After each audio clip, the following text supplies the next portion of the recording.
नमस्कार, मैं हूं आनंद विजय सिंह। स्वागत है आपका इंडिया वॉइस पर। उत्तर प्रदेश में एसआईआर की ड्राफ्ट वोटर लिस्ट जो आई है, उस पर सियासत जो एसआईआर की प्रक्रिया शुरू होने से पहले से जो शुरू हुई है, वो पहले चरण के समाप्त होने और ड्राफ्ट वोटर लिस्ट के आने के बाद भी जारी है। और उसी पर आज हम चर्चा करने जा रहे हैं, क्योंकि 2,89,00,000 लोगों के नाम हट गए हैं इस ड्राफ्ट वोटर लिस्ट से। अब विपक्ष ही नहीं बल्कि बीजेपी के नेता भी चिंतित हो गए हैं। जिन जिलों में वोट कटने के आंकड़े सबसे ज्यादा हैं, वो आमतौर पर बीजेपी का गढ़ माना जाता है। अर्बन एरियाज, जहां पर सबसे ज्यादा ये वोट कटने का मामला देखने को आया है, ड्राफ्ट वोटर लिस्ट से नामों के हटने का मामला देखने को आया है। अर्बन एरियाज में भारतीय जनता पार्टी हमेशा से मजबूत रही है। सीएम योगी आदित्यनाथ ने भी अब कमर कस ली है। जो जानकारी मिल रही है उसके मुताबिक प्रदेश भर में भारतीय जनता पार्टी के जो एमपीज हैं, एमएलएज हैं और जो डिस्ट्रिक्ट रिप्रेजेंटेटिव्स हैं, उनके साथ मुख्यमंत्री और प्रदेश अध्यक्ष ने वर्चुअल बैठक की और वोटरों को जोड़ने का निर्देश दिया गया है। उन लोगों को सबकी ड्यूटी लगाई गई है अलग अलग इलाके में। उधर दूसरी तरफ समाजवादी पार्टी के अध्यक्ष अखिलेश यादव भी अपने कार्यकर्ताओं से कह रहे हैं कि 6 फरवरी को जो डेडलाइन है, उससे पहले ज्यादा से ज्यादा वोटर्स को वो लोग जोड़ें। और अब ये चर्चा छिड़ गई है कि एसआईआर से किसको फायदा किसको नुकसान हो रहा है, बीजेपी क्यों चिंतित हो रही है। इसलिए ये बात हम कर रहे हैं क्योंकि मुख्यमंत्री योगी आदित्यनाथ ने 25 दिसंबर 2025 को कहा था कि 4 करोड़ वोट कट रहे हैं, जिनमें से अधिकतर भारतीय जनता पार्टी के वोटर हैं। 85 से 90% वोटर्स भारतीय जनता पार्टी के हैं। यह बात कही थी योगी आदित्यनाथ ने। अब इसी को देखते हुए अखिलेश यादव और समाजवादी पार्टी ये कह रही है कि ड्राफ्ट वोटर लिस्ट जो आया है, उससे बीजेपी की नींद उड़ी हुई है और बीजेपी अब फर्जी वोटरों को वोटर लिस्ट में शामिल करने की कवायद कर रही है। अगर ऐसा होता है तो अखिलेश यादव ने कहा है कि पीडीएफ के जो कार्यकर्ता हैं, उन लोगों से कहा है कि वो नजर बनाए रखें और अगर ऐसा कुछ होता है तो एफआईआर वो दर्ज कराएं। और इसको लेकर उन्होंने एक चिट्ठी भी अपने पीडीए के जो लोग हैं उन लोगों को उन्होंने जारी भी किया है और इस पीडीए के लेटर के जो जारी हुआ है उसके जरिए उन अपने कार्यकर्ताओं को आगाह भी किया है। आज इसी को हम चर्चा में समझने की कोशिश करेंगे अपने मेहमानों के साथ। यूपी में एसआईआर, किसको फायदा किसको नुकसान। लेकिन उससे पहले जरा सुन लेते हैं अखिलेश यादव ने आज प्रेस कॉन्फ्रेंस कर क्या कहा है, क्या उनकी रणनीति। ये एसआईआर नहीं है, एसआईआर के बहाने एनआरसी करने जा रहे हैं। जो काम होम डिपार्टमेंट का था, होम डिपार्टमेंट ने वो काम चुनाव आयोग से करवाया है। क्योंकि सुनने में आ रहा है जो चुनाव आयोग के सबसे बड़े अधिकारी हैं, वो पहले होम डिपार्टमेंट में ही काम करते थे। तो सोचिए आप, जो काम होम डिपार्टमेंट को करना था, वही काम भारतीय जनता पार्टी ने चुनाव आयोग से करवाया।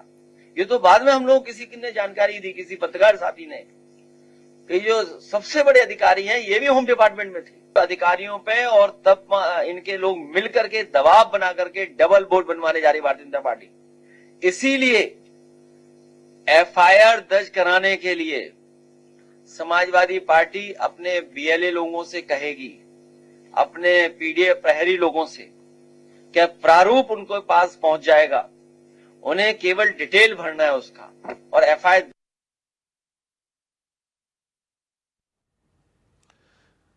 तो क्या जो नाम कटे हैं उन नामों को जोड़ने के लिए कुछ भारतीय जनता पार्टी की तरफ से जो कहा गया है कि नाम जुड़वाएं, तो इसको लेकर कोई शक और शुबहा है समाजवादी पार्टी को? क्या समाजवादी पार्टी को लग रहा है कि जो नाम कटे हैं वो भारतीय जनता पार्टी के ही वोटर्स हैं या उनमें से उनके भी वोटर्स हैं? क्योंकि इसके पहले ये कहा जा रहा था कि वोट चोरी का मामला, ये आरोप लगाया जा रहा था कि उनके वोटर्स को टारगेट किया जा रहा है, काटा जा रहा है। और अब अखिलेश यादव योगी आदित्यनाथ के उस बयान को ही कोट कर रहे हैं और कह रहे हैं कि अब अगर इसमें कुछ फेरबदल किया जाता है और कोई चोरी से, पीछे से अवैध वोटर्स के नाम शामिल किए जाते हैं, तो फिर उस पर वो कार्रवाई करेंगे, एफआईआर दर्ज करवाएंगे। तो क्या है पूरा मामला, जरा इसी को आज हम समझने की कोशिश कर रहे हैं। क्यों है एसआईआर का ये मुद्दा जो कि खत्म नहीं हो रहा है? पहला चरण पूरा हो गया, ड्राफ्ट वोटर लिस्ट आ गई और उसके बाद फिर मार्च में फाइनल वोटर लिस्ट भी जारी कर दी जाएगी। क्या 2027 तक इस पूरे मुद्दे को जिंदा रखना है? इसी पर चर्चा हम करने जा रहे हैं और हमारे साथ खास पैनल आज जुड़ा हुआ है। हमारे साथ UP state head India voice के रजनीश पांडे भी जुड़ रहे हैं और उनसे जरा हम जमीनी हकीकत समझने की कोशिश करेंगे। इसके साथ ही प्रोफेसर एस डी भारती, प्रवक्ता समाजवादी पार्टी के, हमारे साथ इस चर्चा में जुड़ रहे हैं। प्रदीप भटनागर, भारतीय जनता पार्टी के वरिष्ठ नेता, हमारे साथ इस चर्चा में हैं और हेमंत गुप्ता, राजनीतिक विश्लेषक, हमारे साथ इस चर्चा में जुड़ रहे हैं। लेकिन अब यह आप देखिए, आपके स्क्रीन पर हम दिखा रहे हैं यूपी के सभी जिलों की कहां पर कितने कितने % वोट कटे हैं, कितने संख्या है वोटर्स की जो इस ड्राफ्ट वोटर लिस्ट से हटे हैं।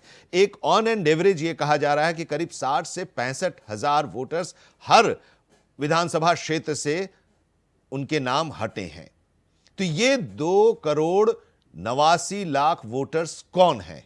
क्या ये स्थानांतरित हुए हैं?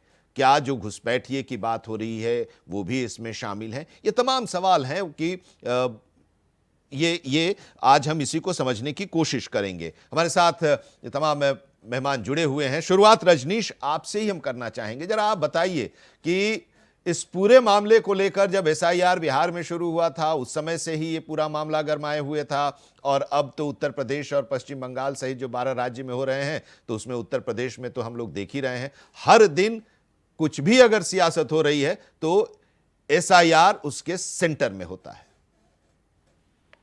आनंद, आपने जो सवाल पूछा कि एसआईआर को लेके जितनी बेचैनियां सियासी दलों में है, तो हमको लगता है कि आप तो लंबे समय से ग्राउंड जीरो पर भी रिपोर्टिंग किए हैं।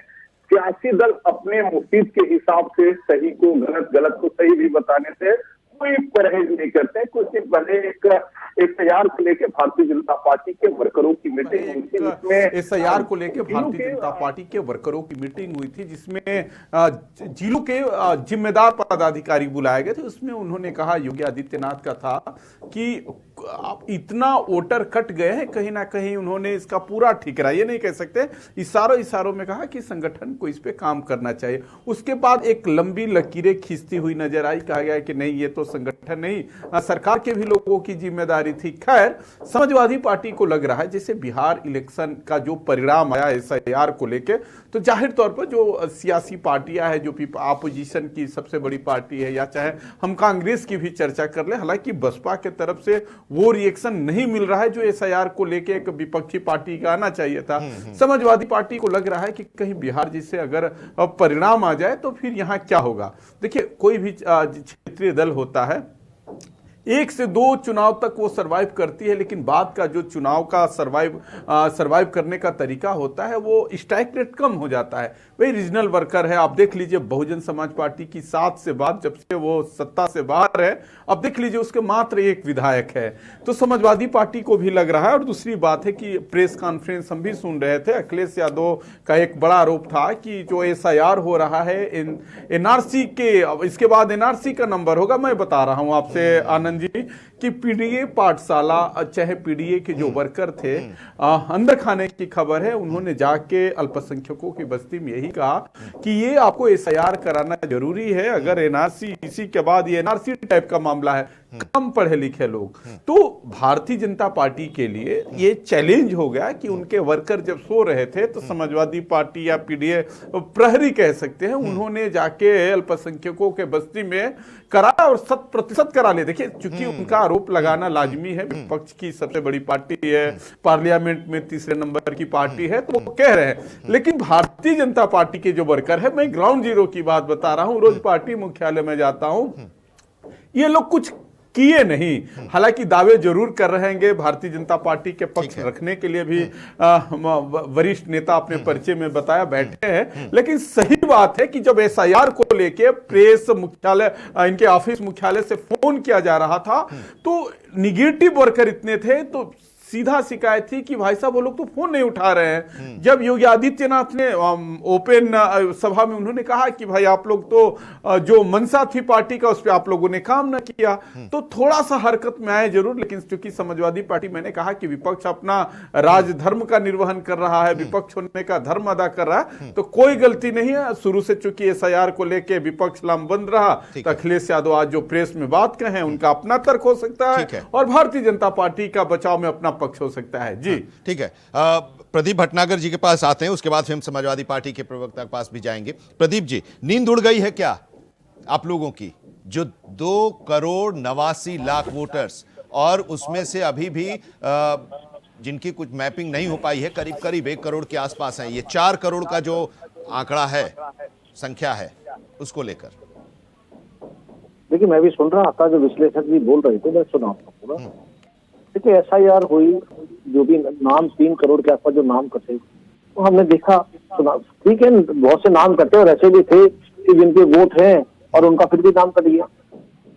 तो घबराने उसकी बात नहीं है। भारतीय जनता पार्टी तो चुनाव मोड में पूरी तरीके से रहती है। अब चुनाव अगर आ ही रहे 2027 के, उसके लिए भी तैयारी है पूरी तरीके। नहीं, कहने वाले वोटर्स आपके कटे, ये करीब जो 3 करोड़ या उसको कहें 4 करोड़, ये आंकड़ा हम नहीं दे रहे हैं। एक तो 2,89,00,000 का तो है ही, और 25 दिसंबर को खुद मुख्यमंत्री ने कहा था कि 4 करोड़ वोटर्स जो कटे हैं, उनका स्टेटमेंट है कि करीब 4 करोड़ वोटर कट रहे हैं, जिनमें अधिकतर बीजेपी के वोटर्स हैं। जो 18 साल के हैं, अगर वो आ जाएंगे तो 16 करोड़ होंगे, लेकिन 12 करोड़ होगा एसआईआर के बाद। 4 करोड़ का गैप है जो मिसिंग है, वो आपका विरोधी नहीं है। इनमें से 85 से 90% आपका मतदाता है। इसलिए ये सवाल उठता है प्रदीप जी। मतदाता देखिए भारत का है, और मतदाता तो सबको देता है, किसको वोट किसको नहीं देता। ये उत्तर प्रदेश के अंदर समाजवादी पार्टी भी उस मतदाता से ही सरकार में आई, और बहुजन समाज पार्टी भी आई, और उसी मतदाता से हम भी बैठे। नहीं, वोट कटने के बाद अपने वोट पे सब कोई ध्यान देता है। हमारे भी इस बार जो वोट हमारे परसेंटेज कम हुई और जिससे हमारी सीटें भी कम आई, वो भी देखा हम। मगर एसआईआर से ये नहीं कि हम हार गए या हो गए। भाई, भारतीय जनता पार्टी का सजग कार्यकर्ता है, फार्म दोबारा उन्होंने निकाल दिए हैं, निर्वाचन आयोग ने उसके लिए कार्य करेंगे। और रही आपने अभी जो बात कही कि हर कार्यकर्ताओं को इतने बौखला गए हैं कि हर किसी को आज निर्देश दिया कि हर बूथ पे 100 से 200 बूथ बनने चाहिए, वो बनते हैं, हर बार बनते हैं, क्योंकि जहां बूथ होता है वहां पे परिवार जाना आना चलता रहता है। एक सजग कार्यकर्ता का पार्टी के काम है उसको ध्यान रखना और वोट बनवाना। और भारतीय जनता पार्टी उसमें नहीं है, और अब जब वोट बनने के लिए आएंगे उसको बनवाएंगे। हाँ, वही चीज, इसीलिए जो रजनीश पांडे जो कह रहे थे, उसमें कई जगहों पर हमने देखा, यहां पर भी, गाजियाबाद में भी देखा, नोएडा में भी हमने देखा कि जो बीएलएज हैं समाजवादी पार्टी के या दूसरी पार्टियों के, अदर देन बीजेपी, वो लोग काफी एक्टिव थे। लेकिन भारतीय जनता पार्टी के बीएलएज वहां पर दिखाई नहीं दे रहे थे। कई लोग को मैंने देखा कि वो वोट उनको करते हैं भारतीय जनता पार्टी को, लेकिन उनको परेशानी हो रही थी, उनका नाम कट रहा था, बीएलएज नहीं थे। बीएलएज की जगह पर बीएलओ जो थे वो उनको देख रहे थे। तो ये सवाल इसीलिए कि कहीं ना कहीं आप लोग, जो सुस्ती थी आप लोगों की, वो अब जाकर आपकी आंखें खुल रही हैं और आप एक्टिव हो रहे हैं। देखिए, बीएलए और बीएलओ की अगर बात करते हैं, मैं भी किसी बूथ का बीएलए हूँ और मैं भी उस पर काम करता हूँ, ऐसा नहीं है। और इस पार्टी के कार्यकर्ता तो हमारे अमित शाह जी भी बीएलए हैं। मगर ये नहीं कह, देखिए, जो एसआईआर के जो अधिकारियों को बीएलओ को काम करना, उसको करा। आपने सजगता की बात करी, सुन रहा था, कह रहे कि अल्पसंख्यक मुस्लिम समुदाय के लिए भैया, तो वो तो समाजवादी पार्टी उन पर निर्भर है, वही उनके मेन वोटर है। और देखिए ना, अभी उत्तर प्रदेश में जो विधानसभा चुनाव हुआ, 19.5% अगर वोट मिला मुस्लिम समुदाय का, तो समाजवादी पार्टी कांग्रेस को मिला। ठीक है, नहीं, हमारे वोट की बात, हमें तो पता है मुस्लिम समुदाय भारतीय जनता पार्टी को वोट नहीं करता है। ठीक है, एसडी भारती साहब, समाजवादी पार्टी के प्रवक्ता भी हमारे साथ जुड़े हुए हैं। ये चर्चा जो हम लोग कर रहे हैं, लगातार हम लोग चर्चा करते आ रहे थे, और उस दिन भी हमने चर्चा की थी जिस दिन एसआईआर का पहला चरण पूरा हुआ था और ड्राफ्ट वोटर लिस्ट आया था। सवाल उठ रहे हैं, आप लोग लगातार चुनाव आयोग पर सवाल उठाते रहे हैं। अब जब ये प्रक्रिया खत्म हुई है पहले चरण की और ड्राफ्ट वोटर लिस्ट आया है, करीब करीब 3 करोड़ लोगों के नाम कटे हैं, तो कुछ एतबार आप लोगों का चुनाव आयोग पर हुआ है, बढ़ा है, या अभी भी संदेह की नजरों में ही है चुनाव आयोग? जी धन्यवाद। देखिए, जी आवाज मेरी पहुंच जी हाँ सर, आ रही है आवाज।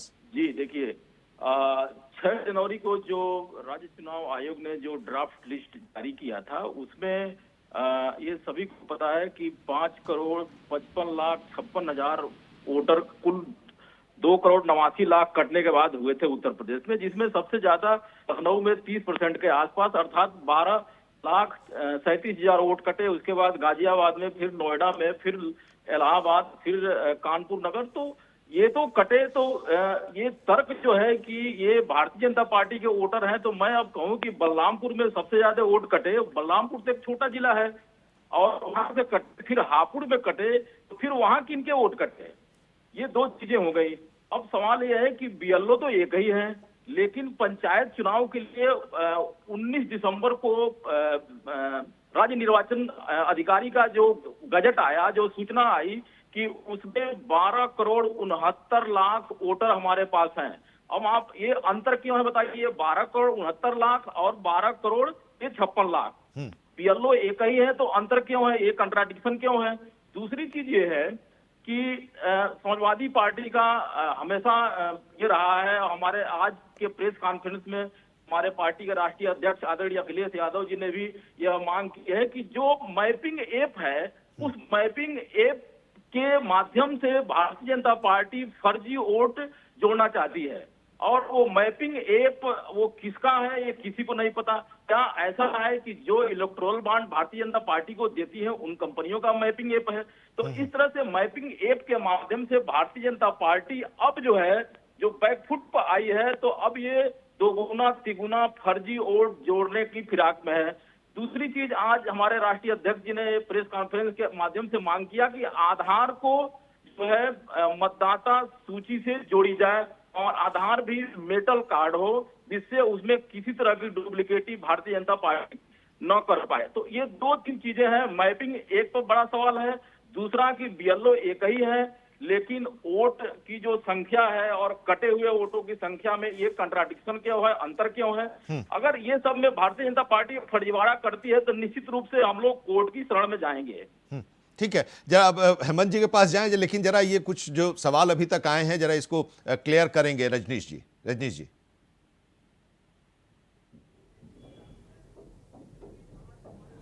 देखिए, समाजवादी पार्टी के राष्ट्रीय अध्यक्ष का जो आप जैसे कि समाजवादी पार्टी के प्रवक्ता जो आरोप लगा रहे थे, वही आरोप उनका भी है कि भाई पंचायत चुनाव और जो डाटा आया है दोनों में अंतर है। लेकिन बीजेपी का भी अपना दर्द है। दर्द में तो दोनों लोग हैं। मैं आनंद जी, एक विधानसभा है साहिबाबाद जो गाजियाबाद का है, सबसे अधिक वोटर है और वहां सुनील शर्मा भी मिनिस्टर है और सबसे अधिक वोट से जीतने का लिम्का बुक है। वहां 4 लाख वोट कटे हैं। अब समझिए कि वोट जो शहरी क्षेत्र में कम हो रहे हैं। हालांकि आप जो डाटा बताया बलिया से लेकर बलरामपुर का था, सबसे परेशानी शहर में हो रहा। जैसे कि मैं जहां का रहने वाला हूं, मैं लखनऊ में भी वोटर रहा, एसआईआर हुआ, हमने मूल जगह बलिया को चुना। अच्छा चलिए, हमारी बात छोड़ दीजिए, जो कम पढ़े लिखे लोग हैं या समझ उनकी कम है, तो उन्होंने कहा कि अगर वोटर लिस्ट हम लखनऊ के रहते हैं या गाजियाबाद के रहते हैं, लेकिन हमारी सारी मूल प्रॉपर्टी तो बलरामपुर में है, बलिया में है, उसको लेके क्या होगा? जिस ये भी एक भ्रम फैलाने की कोशिश हुई थी रजनीश जी, हो रहा है।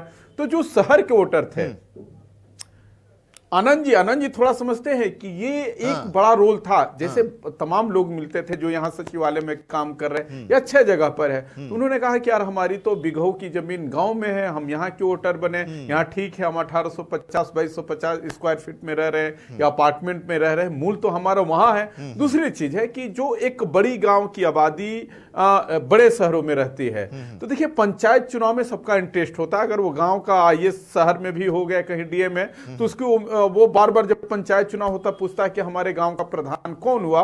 तो कहीं ना कहीं ये भी एक बड़ा रोल था कि जो शहर में भी वोटर हो गए थे, गांव में भी वोटर हो गए थे। एसआईआर में वो लोग गांव से शहर से शिफ्ट होकर गांव में चले गए। तो ये बड़ा चैलेंज है और इसमें किसका कितना नुकसान हुआ। अगर 2017-22 की बात करें, भारतीय जनता पार्टी के पहले जिनकी सरकार रही समाजवादी पार्टी या बसपा की रही, तो देखिए वोटर का तो नुकसान सबका हुआ है।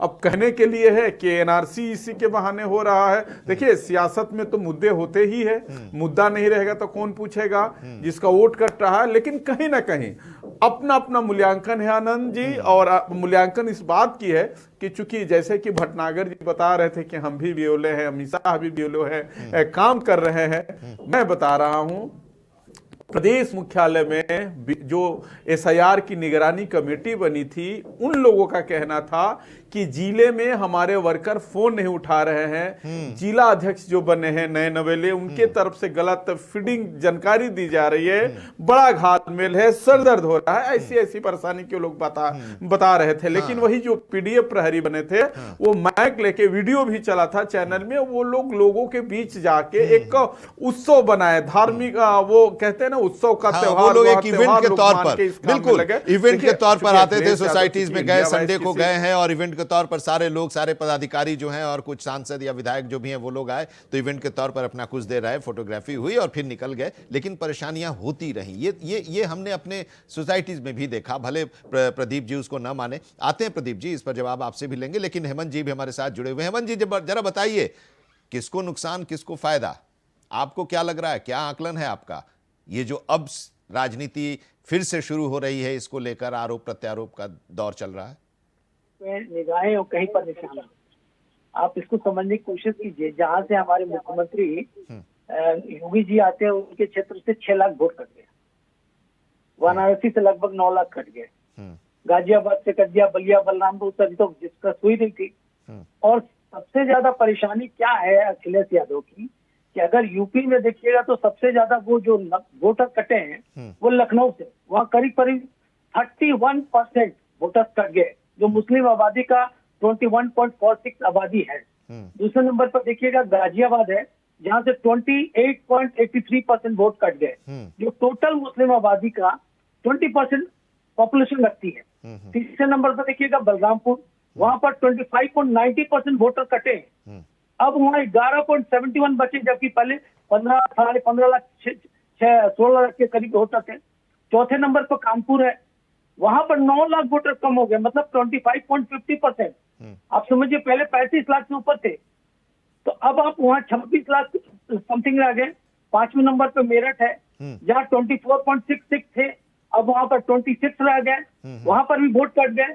6ठे नंबर पर मुरादाबाद है, विधानसभा सीटों में भाजपा यहाँ से सिर्फ 1 सीट जीत पाई थी, मुस्लिम आबादी का 15.7% यहाँ वोटर थे। अब यहाँ पर वोटर जो कट गया, तो उसमें सहारनपुर का भी नंबर 7वें नंबर पर आ जाता है, वहां भी 16.37% कम हुए। मुजफ्फरपुर में आप देख लिए 16.29% कम हुए, रामपुर में 18.29%, तो संभल में हो गई 18 समथिंग। ये जो वोटर कटे हैं, यही कारण है कि सपा के जो प्रमुख हैं अखिलेश यादव ने क्या आरोप लगाया, बूथ लेवल ऑफिसर बीएलओ की ट्रेनिंग नहीं मिली, बूथ एजेंट जो ट्रेनिंग उनकी भी ट्रेनिंग नहीं हुई, हमारे बीएलए गली मोहल्ले के लोगों को। लेकिन अब तो ऐसा लग रहा है हेमंत जी, अब तो ऐसा लग रहा है कि ये जो ड्राफ्ट वोटर लिस्ट आया है उससे संतुष्ट हैं अखिलेश जी, इसलिए उस पर अब पीडीएफ प्रहरी को कह रहे हैं कि आप पहरा दीजिए। नहीं, देखिए, पहले तो हम लोग को ये समझना है कि एसआईआर का मेन मकसद क्या है। भाई पारदर्शी लाना है, और जो भी इसमें त्रुटि है उसको त्रुटि रहित करना है, जो विश्वसनीयता उसको बनाए रखना है कि जो वोटर चला गया है, माइग्रेट कर गया है, तो उसको यहाँ से हटाए, जो नए वोटर आए उसको जोड़ दें, और जो घुसपैठी जिनका 2 जगह नाम जोड़ा हुआ है या जो यहाँ के नहीं है और वोटर बने, तो उनको हटाया जाए। तो परेशानी ये है कि देखिए योगी जी भी परेशान है कि भाई उनके गोरखपुर में 6 लाख वोटर के नाम कैसे कट गए, जब वहाँ कोई बाहर का था नहीं, ये 6 लाख कटे कैसे। तो उन्होंने क्या स्टेटमेंट दिया कि भाई जहां पर बूथ नहीं है, जहां देख लीजिए नहीं होता तो आप उसको जोड़ने की कोशिश कीजिए। तो स्टेटमेंट कुछ और था, मीनिंग कुछ और निकल रही है, और अखिलेश जी उसका मीनिंग कुछ और निकाल रहे हैं। तो इसी वो कहते हैं कहीं पर निगाहें कहीं पर निशाना, बात कहीं कुछ और है, मैटर कुछ और है। एसआईआर से ये साबित तो जरूर हो गया कि भाजपा के भी वोट कटे हैं और उनके भी वोट कटे, तो वोट जो कटे हैं वो कौन है। अब ये कहना कि निर्वाचन आयोग पक्षपात कर रहा है, ये भी गलत हो गया। तो सवाल ये उठता है कि मैटर आया कहां से, तो अभी हमारे भाई साहब बता ही रहते, दरअसल ये मैटर है बिहार सभा का चुनाव के पहले जब एसआईआर नहीं हुई थी तो महागठबंधन का जीतना सुनिश्चित था, राजद से आ ही रहे थे हमारे तेजस्वी यादव, लेकिन जैसे एसआईआर हुई तो एनडीए सबसे बड़ी पार्टी बनकर निकली, और ये सिरदर्द का कारण है, ये कहानी यहाँ दोहराने जाने वाली है, यही सबसे मुख्य मुद्दा है। दूसरा मुद्दा है कि जब 2000 चुनाव का लोकसभा का चुनाव हुआ था तो भाजपा 63 सीटों से पीछे रह गई थी। आप इस चीज को समझिए। तो ये 21 सीटें जो थी सिर्फ यहाँ से थी, 29 सीटें उत्तर प्रदेश से। तो वो एक सबसे बड़ा कारण है कि भाई अगर ऐसा होता है तो भाजपा यहाँ पर फिर से वही पार्टी लीड कर जाएगी। तो ये सबसे बड़ा कारण है अखिलेश यादव और कांग्रेस की सिरदर्द का। ठीक है भारती जी, प्रदीप जी के पास जाना चाहिए था मुझे, लेकिन अब ये सब जो आया है इससे एक कमेंट तो आपसे जरूर हम लें कि जो ड्राफ्ट वोटर लिस्ट आया है उसमें आपको कहीं गड़बड़ी दिखाई दे रही है क्या? आपको लग रहा है क्या कि जो आप कह रहे थे कि एक समुदाय को टारगेट किया जा रहा है और उन लोगों को टारगेट करके उन लोगों के नाम को हटाया जा रहा है, ऐसा हुआ है क्या? या अभी जो है वो ठीक है और इसीलिए पीडीए प्रहरी को उस पर पहरा देने की बात कर रहे हैं? अखिलेश जी, हम पहले भी आपसे कहे हैं कि पंचायत चुनाव में जो सूची जारी हुई और जो एसआईआर के बाद हुई, दोनों में अंतर है। पंचायत चुनाव में 12,69,00,000, जबकि एसआईआर के बाद 12,55,56,000 ये नाम बच गए। तो हमारा ये कहना है, समाजवादी पार्टी का ये कहना है कि बीएलए तो एक ही, फिर ये जो वोटर्स के संख्या में ये डिफरेंस कैसे है? और 2,93,00,000 वोटर को मैपिंग के बाद अनमैप किए जा रहे हैं, जबकि इसके पहले चुनाव आयोग ने इसे स्वीकार किया था कि ये एरर है।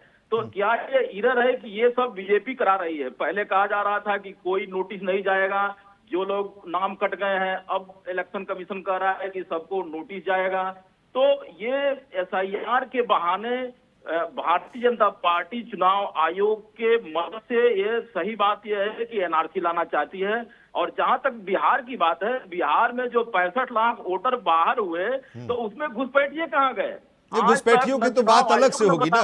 भारतीय जनता पार्टी बता पाई नहीं, लेकिन भारती जी, घुसपैठियों की पहचान करने के लिए तो ये एसआईआर नहीं है, ये तो अवैध मतदाताओं की पहचान करने के लिए और उसके शुद्धिकरण के लिए है। अब जो 65 लाख बिहार में है या यहां पर जो भी है 2,90,00,000 का भी आंकड़ा आ रहा है, मान लीजिए कि ये 1 करोड़ तक चला जाए, फाइनल लिस्ट जब आए तब उसमें ये पहचान होगी कि वो कौन लोग हैं। वो तो अलग क्राइटेरिया है, वो तो गृह मंत्रालय करेगा, कि देश का गृह मंत्रालय उसको देखेगा। चुनाव आयोग तो ये नहीं देखेगा, ये बार बार चुनाव आयोग कहता भी रहा है।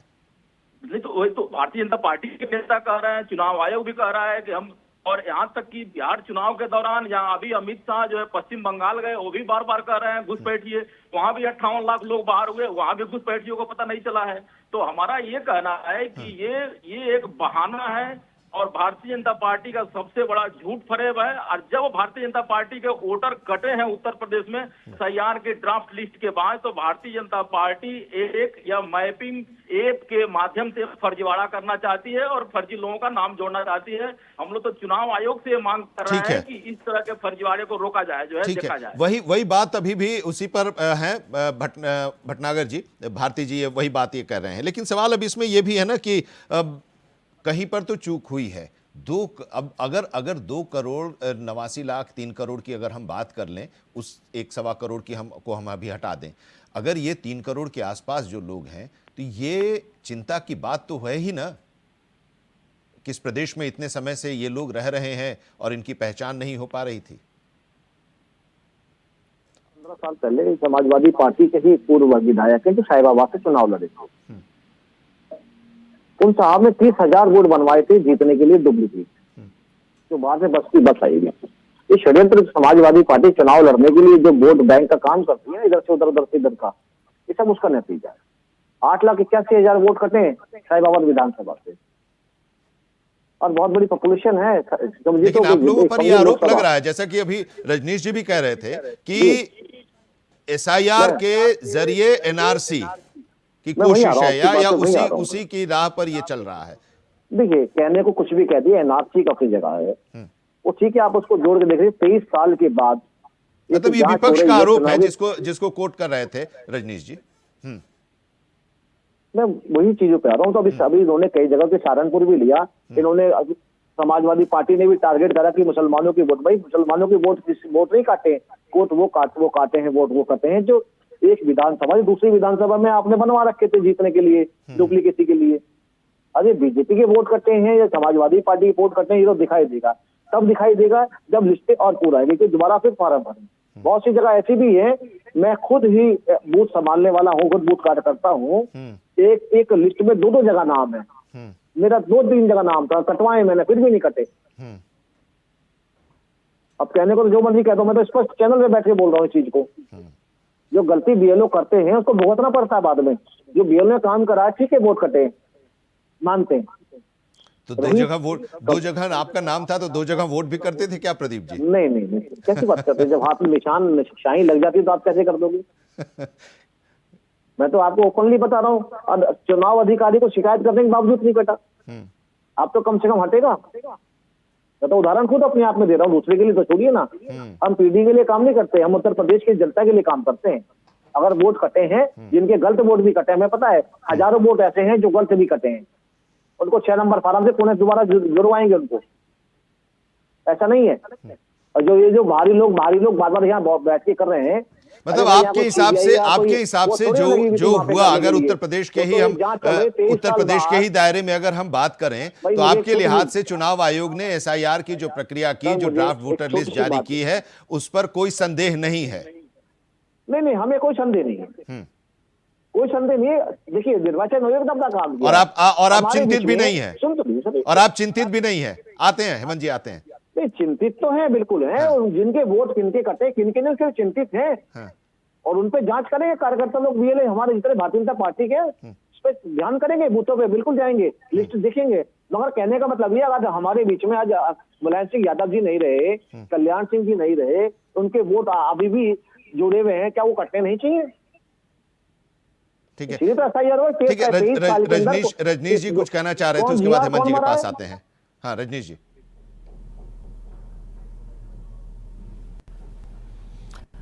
देखिए, सबका अपना अपना, मैं बार बार उसी बात को दोहरा रहा हूँ कि सबका अपने मुफीद के हिसाब से लोग उसमें कमी और अच्छाई ढूंढ लेते हैं। जहां लग रहा है कि भारतीय जनता पार्टी को एसआईआर से नुकसान हुआ है, वहां वो लोग ठिकरा फोड़ रहे हैं, और जहां समाजवादी पार्टी को लग रहा है कि यहाँ तो ठीक हुआ, हमारे फेवर में हुआ, बलरामपुर में वोट काटा गया जहां अल्पसंख्यक बहुल्य एरिया है, तो वो लेके एसआईआर पर निर्वाचन आयोग तो एकदम डफली बन गया है। सब लोग आरोप लगा रहे हैं, अगर इनके लिहाज से ठीक नहीं हुआ तो आरोप, इधर से नहीं हुआ तो ठीक आरोप। जैसे कि आज अखिलेश यादव जी की पीसी में थी कि एनआरसी का ये तर्ज पे हो रहा है, और जो इसके बड़े अधिकारी है, किसी पत्रकार का बता रहे थे, पत्रकार ने बताया कि वो गृह मंत्रालय में रहे हैं। तो खैर, थोड़ा सा देखिए, 2027 के दोनों दल, जो बड़ी विपक्षी दल है समाजवादी पार्टी, भी पूरी तरीके से चुनावी मूड में आ गई है। भारतीय जनता पार्टी बिहार के बाद पूरी तरीके से चुनावी मूड में चाहते हैं। मुसलमान एक रहे और हिंदू बटा रहे, तो पीडीए में बटा रहे हिंदू, तो नहीं, आप राजनीति तय भी करना चाहते हैं ना कि आप पिछड़ा दलित शोषित तो बटा रहे आपस में, आपके वोट बैंक के लिए मुसलमान एक समुदाय रहे, और आपका वोट बैंक जो मजबूरी जितना आपने पढ़ने नहीं दिया, गुंडा प्रवृत्ति में लगा रखा था, उनको आपका वोट बैंक बना रखा। बरेली में भी 7.5 लाख वोट कटे। हाँ, मैं बात नहीं समझा प्रदीप जी जी बोलिए।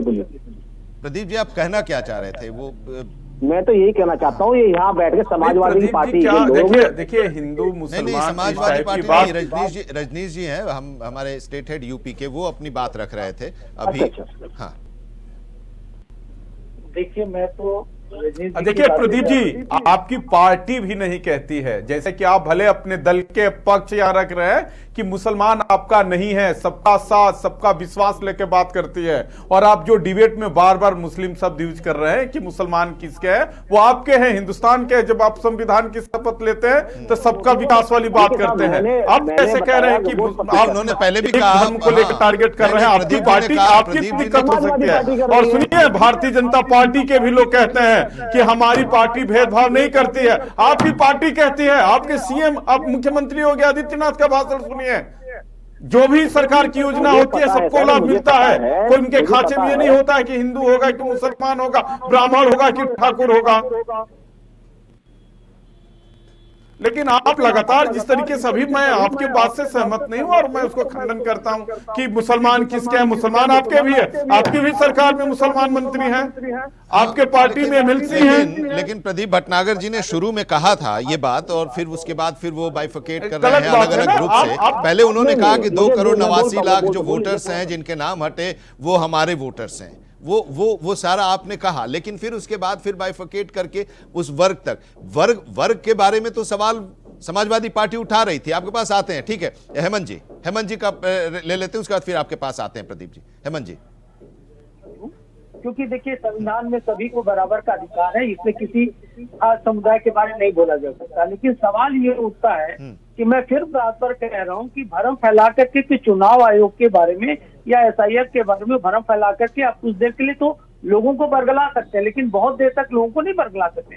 अब ये ऐसा क्यों बोल रहा हूँ मैं, जब सोचिए अभी वहाँ पंचायत चुनाव होने, सरकार के जो निर्वाचन आयोग के जो 2 फैसले जो है बड़े फैसले, वो इस चीज को कंट्राडिक्ट करते हैं किसी भी स्टेटमेंट को, चाहे अखिलेश यादव देते हो चाहे कांग्रेस के। मैं इस पर बोलना चाह रहा था वो ये कि देखिए फर्जी वोट रोकने के लिए 2 तरीके के, एक स्टेट वोटर नंबर मिलेगा और एक फेशियल रिकग्निशन सिस्टम रहेगा।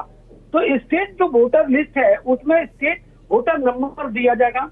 यह नंबर मतदाता की पहचान को पूरी तरह से एकदम स्पेशल बनाएगा। मतदाता डेटा जो उसका जो मैनेजमेंट होता है वहाँ गलती का कोई गुंजाइश नहीं है। तो अगर कोई व्यक्ति छूट गए तो फॉर्म 6 भर कर आप अपना नाम दे सकते हैं, और अगर किसी का नाम कटा है तो वो चैलेंज कर सकता है कोर्ट में। और दूसरा था फेशियल रिकग्निशन, कि चुनाव प्रक्रिया में इस बार सबसे बड़ा जो बदलाव आएगा, फेशियल रिकग्निशन होगा। चेहरा अगर सामने नहीं मिल रहा है तो वो नहीं वोट डालेगा।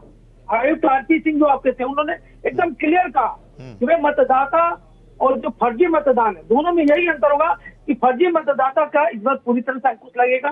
तो ये कहना कि भाई एसआईआर में ये हो रहा, ये पीसी करेंगे और अखिलेश यादव ये करेंगे, ये सब बेकार की बातें, भ्रम फैलाने वाली बातें हैं। भाई आपको करना तो अभी तक क्यों के नीचे राहुल गांधी ने कहा था कि हम ये देंगे और स्टेटमेंट मांगा था, दिया था उन्होंने, तो निर्वाचन आयोग ने कहा एक भी एफिडेविट दे दीजिए, नहीं दे पाए।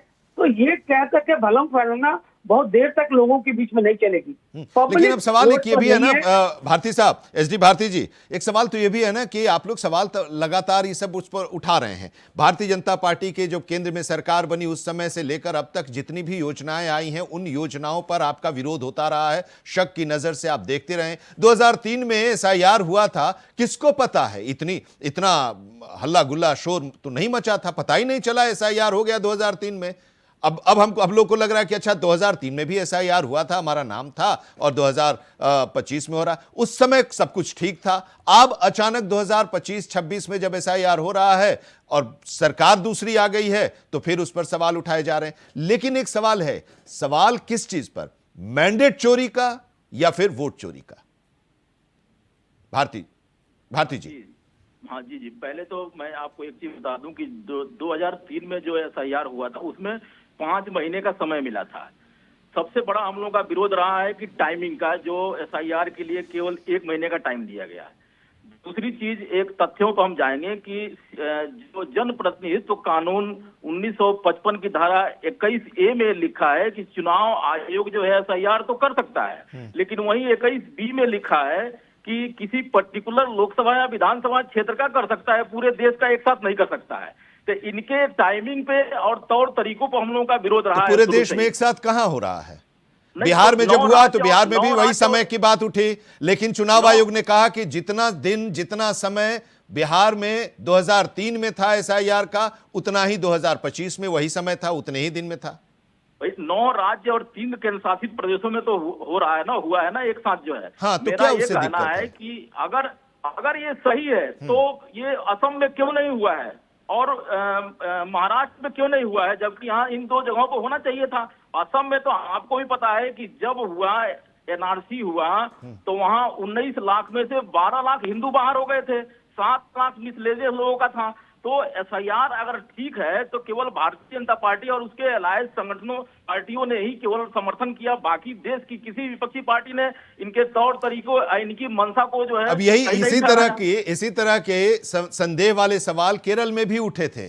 जो आप कह रहे थे ना कि पंचायत का चुनाव जो है वहां का वोटर लिस्ट और फिर स्टेट का जो वोटर लिस्ट है उसके अलग अलग थे, वहां पर चुनाव हुआ और चुनाव में फिर कम्युनिस्ट पार्टी वहां पर जो है उनको बढ़त मिली, वही लोग आरोप लगा रहे थे, उनको बढ़त भी मिली, तब सब ठीक हो गया था। वो ठीक है, लेकिन हाँ। ये जो कन्फ्लिक्ट तो है ना, अंतर तो है ना, 12 करोड़ 69 लाख जो है ये पंचायत चुनाव के तो लिए आपके जो वो ड्राफ्ट आया है, आपके उसमें नाम है। आपके आपके जो बीएलएस थे उन लोगों ने देखा नहीं, और अगर देखा तो वो चुप क्यों थे?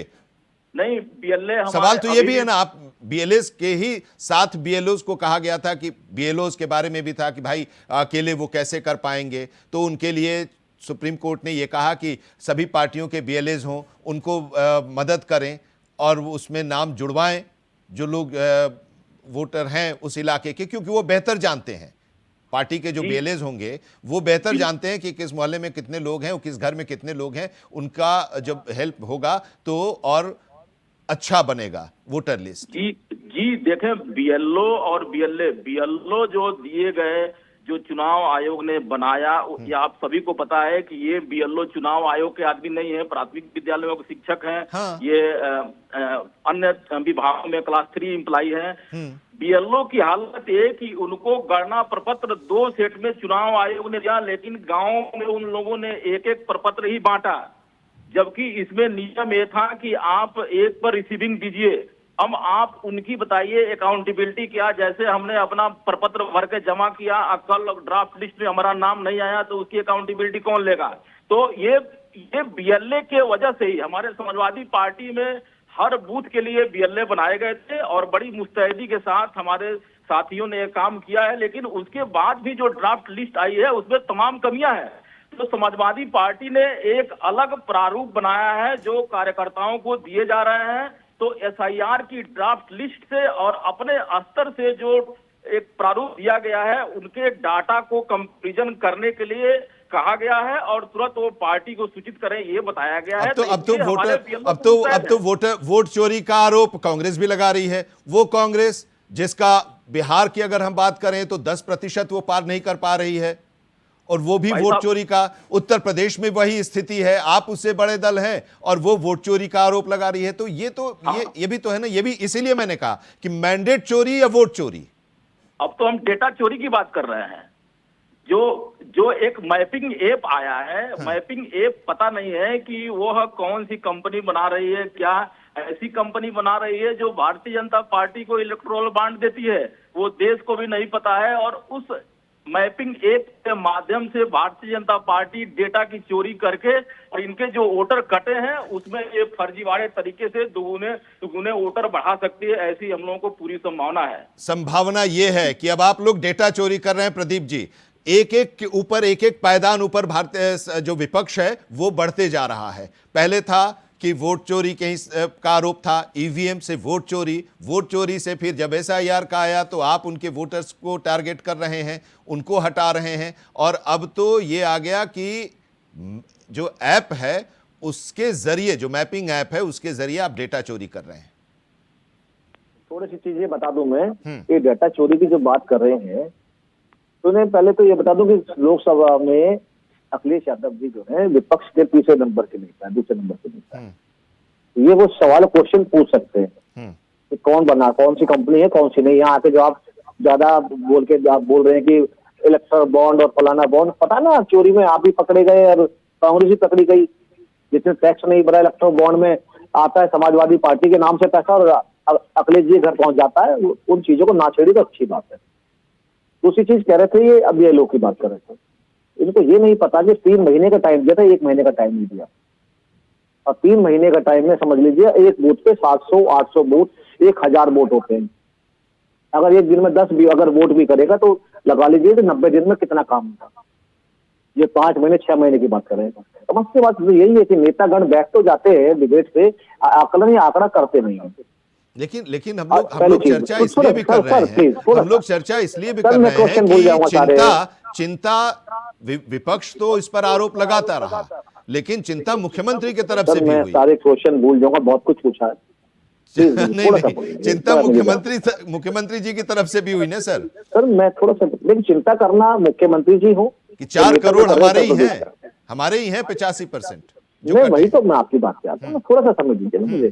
ठीक है, बोलिए। समाजवादी पार्टी बहुत देर से बहुत कुछ बोल रही हाँ है। हाँ, बोलिए बोलिए बोलिए, आप अपनी बात पूरी कर लीजिए। हाँ, तो वही तो मैं ये चीजें समझाना चाह रहा हूँ कि अगर वोट कटे तो वोट जोड़ेंगे भी ना। हम्म। तो ये एसआईआर जो हुई है, वोट कटे जो है, तो ये कोई नए वोट बनाने के लिए थोड़ा ना हुए हैं। ये तो सर्वे हुआ है 2003 के बाद, अब जो हुआ है। अब जो वोट कटे हैं, अब वोट बनवाइए दोबारा से आप, जिनके वोट अगर बाई मिस्टेक कटे भी है तो। अरे एक बात और कर रहे थे कि निर्वाचन आयोग जो है वो टीचर और फलाना है। अरे भाई थोड़ा सा तो ज्ञान रखा करो। जब चुनाव होता है तो वो जो हमारे सरकारी अधिकारी होती है वही बन के एजेंट या वो बन के आते, चुनाव कराने आते, और बीएलओ भी वही बनते, और उनको बाकायदा निर्वाचन आयोग सैलरी देता है। तो यहाँ कम से कम ज्ञान तो जनता को वोट दो ना, जो समझ में आए। कौन काम करेगा? जिस प्रकार से अभी ये विरोध कर रहे थे कि आत्महत्या कर ली बीएलओ, क्यों काम करना पड़ रहा? चलिए, समाजवादी पार्टी नहीं है इसलिए, क्योंकि उनकी जो दादागिरी चलती थी अधिकारियों पे वो नहीं, क्योंकि अब सबको काम करना पड़ता है, करना तो पड़ेगा। आज बीएलओ की बात देखिए, समाजवादी पार्टी जो भी हाँ आज बड़ी बड़ी बातें कर रही है वो जनता सुन रही है। ये किस प्रकार, एक बात और कही गई थी कि मैंने मुस्लिम और हिंदू की बात करी। अरे सर इनसे तो पूछिए ना, इन्होंने सीए को विरोध में, सीए और कानून खत्म हो जाएगा, देश का कानून खत्म कर देगी भारतीय जनता पार्टी, और सीए का डरा के इन्होंने जो है मुस्लिम समुदाय के साथ क्या किया, पिछड़े शोषित दलितों के साथ क्या किया। जो झूठ बोल के जो आज लोकसभा में बड़े नेता विपक्ष बन के अखिलेश यादव बैठे हैं, जो बेचारे 2 बार के क्रम में राहुल गांधी जैसे नेता विपक्ष भी बन पाए, आज झूठ बोल के 99 के नेता विपक्ष बन के बैठे। उस पर आइए ना। आपने मुझे तो कह दिया, हम तो नहीं करते, हम तो सबका साथ सबका विकास करते हैं। और उत्तर प्रदेश या देश के अंदर जो भी सुविधाएं, जो भी योजना सबसे ज्यादा मुस्लिम समुदाय को दी है, हमने कब मना करा है? तो क्या हमारा अधिकार वोट मांगने का नहीं है क्या? और हमारे प्रत्याशी अगर जाता है तो हर जगह जाता है वो वोट मांगने, हिंदू या मुस्लिम समुदाय हो। क्योंकि हमें पता है कि समाजवादी पार्टी कांग्रेस से भर रखा है कि भैया ये तो दंगा विरोधी है, ये हिंदुओं के हिंदू हैं, ये हिंदू हैं। नहीं, वो तो ठीक है, लेकिन एक सवाल इसलिए भी उठा कि योजनाएं जो बनती हैं सबका साथ सबका विकास के लिए योजनाएं बनती हैं, कहा जाता है। जो रजनीश जी कह रहे थे कि सबका साथ सबका विकास की बात आप करते हैं, आप कहते नहीं, एक मिनट सर, भी चलता है। प्रदीप जी एक मिनट, आप जो कहते हैं कि हम योजनाएं बनाते हैं पूरे देश के लिए बनाते हैं, उसमें सबका साथ सबका विकास, उसमें सारे लोग हैं, उसमें अल्पसंख्यक भी हैं, और आप गिनाते भी हैं कि देखिए हमने जो आवास योजना थी उसकी आवास योजना का इतना लाभ इन लोगों को मिला, वो भी बताते हैं, वो भी उठाते हैं लाभ। लेकिन आपके निशाने पर भी वो होते हैं, और इस तरह की चर्चाओं में वो आ ही जाता है, जैसे आपके पास आपके जरिए आया, वो आई वो बात। मैं तो यहाँ झूठ बोलने के लिए बैठा नहीं, ना मैं किसी को घी मक्खन लगाने के लिए बैठा। हम काम करेंगे जनता के लिए, विकास करेंगे तो वोट मिलेगा। चाहे उत्तराखंड हो या दोबारा उत्तर प्रदेश के अंदर सरकार अगर भारतीय जनता पार्टी की आई है तो अपने काम और अपने कर्तव्य और अपने कर्म से आई है, ये समझने पड़ेगा।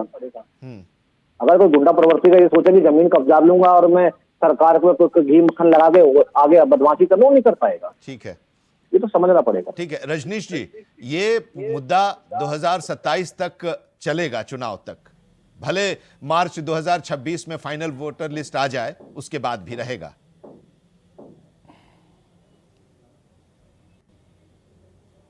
आनंद जी, मैं दावे के साथ कह सकता हूं कि 2 महीने बाद इसी चैनल पे डिबेट होगी, एसआईआर पे कोई चर्चा नहीं होगी। उत्तर प्रदेश की सियासत की एक बड़ी खूबी कह सकते हैं इसको, निगेटिव कहिए या पॉजिटिव कहिए, कोई बड़ा मुद्दा 2 महीने से अधिक नहीं चलता है। चूंकि एसआईआर की चर्चा हो रही है, तमाम तरीके के तमाम प्रवक्ता अपनी पूरी तैयारी चैट जीपीटी से, गूगल से जानकारी लेके बैठ रहे हैं, लेकिन इसके बाद 2 महीने बाद इसी उत्तर प्रदेश में मुद्दा कोई और होगा जिस पर विपक्ष और सत्ता के 2 लोग आपस माने आमने सामने होंगे। ये चल रहा है, इतना ये बड़ा इशू नहीं है। अब उसके बाद सारे सियासी दल मान के फाइनल जब फाइनल आ जाएगा निर्वाचन आयोग की तरफ से, तो देखिए इसमें बदलाव तो होगा नहीं।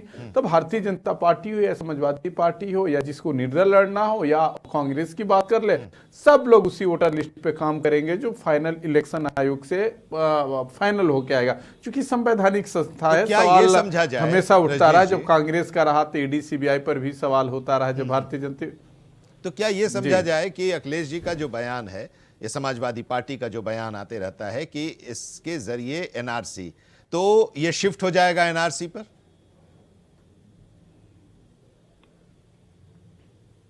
देखिए, अखिलेश यादव को भी लग रहा है कि पोलराइजेशन का फायदा किसको मिलना है। पीडीए जोड़ना उनकी मजबूरी रही, चूंकि 2024 का जो लोकसभा का परिणाम आया वो देखिए अप्रत्याशित ही माना जाएगा। अब ये ठीक था कि आमने सामने की लड़ाई थी, लेकिन इतना बड़ा डेंट लगने की उम्मीद भारतीय जनता पार्टी के बड़े बड़े रणनीतिकारों को भी नहीं था। और जिस तरीके से प्रदर्शन हुआ, जहां 73+ सीट का दावा किया जा रहा है, वहां स्थिति जो परिणाम आया वो मैंने चौंकाने वाला था। किसी को उम्मीद नहीं था, जो लगातार ग्राउंड जीरो पे भी काम कर रहे थे। हालांकि तुक्का फेंकना होती है, कुछ जर्नलिस्ट जरूर कहे तो हमने बताया था कि समाजवादी पार्टी सबसे लार्जेस्ट पार्टी होगी, देखो हमारा आंकड़ा कितने से, लेकिन ऐसी उम्मीद किसी को नहीं थी कि जो परिणाम आया तो कहीं ना कहीं देखिए समाजवादी पार्टी के लिए करो या मरो है, क्योंकि 17, 22 और नहीं चाहेगी कि 27 में सत्ता से बाहर हो। देखिए लोकसभा में क्या परिणाम आया, समाजवादी पार्टी के सेहत पर बहुत बड़ा असर होने वाला नहीं है, क्योंकि अखिलेश यादव को भी पता है कि कुछ ऐसा अलायंस नहीं बनने जा रहा है जैसे कि संयुक्त मोर्चा की अलायंस बनी थी, जिसमें एचडी देवगौड़ा भी पीएम हो गए, इंद्र कुमार गुजराल भी पीएम हो गए। समझ रहे हैं कि जब प्रधानमंत्री की बात होगी तो कांग्रेस के खाते में जाएगी, भारतीय जनता पार्टी की भी खाते में जाएगी। तो दिल्ली के पॉलिटिक्स में बहुत एक्टिव रहना नहीं चाहते हैं। वो चाहते हैं कि उत्तर प्रदेश समाजवादी पार्टी में काबिज हो, फिर से हम मुख्यमंत्री बने, तो सारा जोर सारा फोकस उसी पर है। और जो बिहार इलेक्शन का परिणाम आया, चौंकाने वाला नहीं कह सकते, लेकिन उम्मीद से परे था। भारतीय जनता पार्टी या जो भी जेडीयू के स्टार प्रचारक थे, उनको ये पता नहीं था कि इतनी ढेर सारी सीटें आ जाएगी। कहीं ना कहीं माना गया कि जो अंत में ओबलाइज किया गया, खाते में पैसा का ट्रांजैक्शन हुआ, उसका बड़ा असर रहा। तो चूंकि देखिए डबल इंजन की सरकार है, दिल्ली में किसकी सरकार है पता है, उत्तर प्रदेश में कि ये बड़ा चैलेंज है कि इसको कैसे लोग रोकेंगे। ये देखिए बड़ा असर होता है। ठीक है हेमंत जी, इस चर्चा का आखिरी कमेंट आपसे। मुख्यमंत्री जी का जो बयान, जिसकी चर्चा हमने शुरू में भी की थी और बीच बीच में भी हम इसको समझने की कोशिश कर रहे थे कि 25 दिसंबर 2025 का जो बयान था, 4 करोड़ जो है वो हमारे हैं, 85 से 90% आपका मतदाता है। ये बयान ऐसे ही उन्होंने दिया था या ये बयान वाकई चिंता पैदा कर रही है, या ये जो आंकड़ा है वो चिंता पैदा कर रही है भारतीय जनता पार्टी के लिए? हेमंत जी।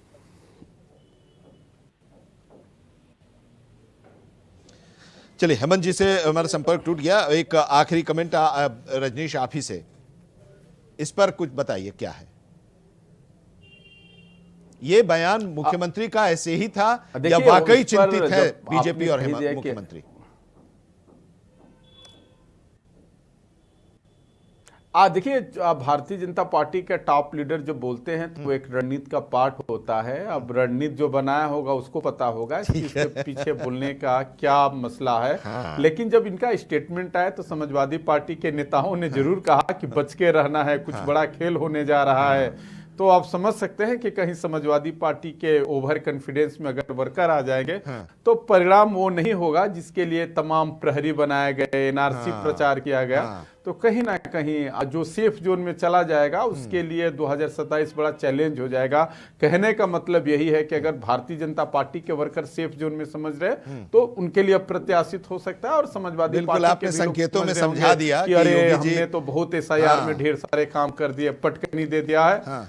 तो चलिए, आपने संकेतों में समझा दिया कि मुख्यमंत्री योगी जी के कहने का मतलब क्या है। बहुत बहुत शुक्रिया हमारे साथ इस चर्चा में जुड़ने के लिए। हेमंत गुप्ता जी आपका, प्रदीप भटनागर जी आपका भी बहुत बहुत शुक्रिया, डॉक्टर भारती, प्रोफेसर भारती आपका भी बहुत बहुत शुक्रिया।